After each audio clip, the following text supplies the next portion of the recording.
And I think this American generation of humans is best prepared to function during the pandemic. The baby boomer crowd not prepared because they just don't have enough interaction with technology in their life. They saw their kids like me get on Prodigy and AOL and went, that's weird, and probably sent a few emails in their life. That's why the baby boomers are out. And the above baby boomers, those folks are just too old. I mean, they can't handle a remote control. Honest to goodness, this is true. I was at my friend's house in Orange County. It's about 2 years ago. His mom at the time was 84. Okay. And she was from Ireland. And I used to do an impression of her. God bless her. Her name was Anna. She's in heaven. She's a member of that older generation. And she said to me, hey, love, I've got to call my nephew Brian. She had a nephew named Brian. And I know area codes pretty well because I used to do radio stuff where I had to call radio stations all across the country. We're watching television. I suddenly see channel 1781 come up. 17. I look over. I know the guy lives in Boston. I said, Anna, you're dialing the remote control. And she laughed so hard. You had to. It was funny. Oh, what do I do? So that's not the pandemic crowd either. The millennials are just not bright.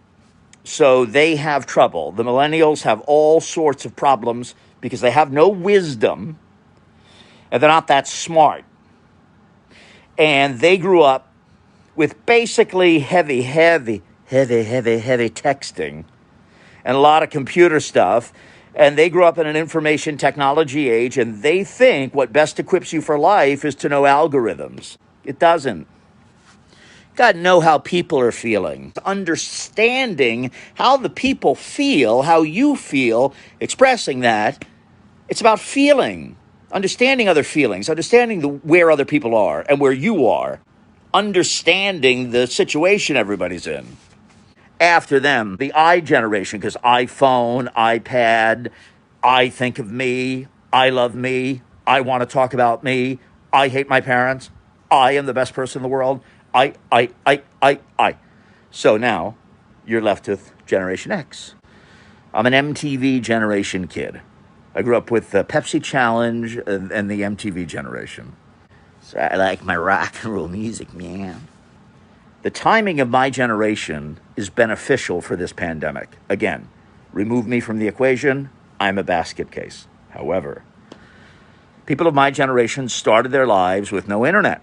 I had a childhood without a cell phone, which actually required me to talk to friends, to hang out, to have conversation, to know people, to understand feelings, rather than just text them once a day, 3 words.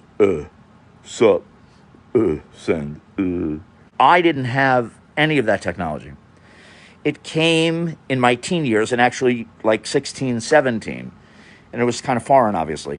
So my generation is the only living generation that has had a healthy exposure to a world with technology and a world of real communication and understanding what other people might be going through. So there's your answer. I think it's true.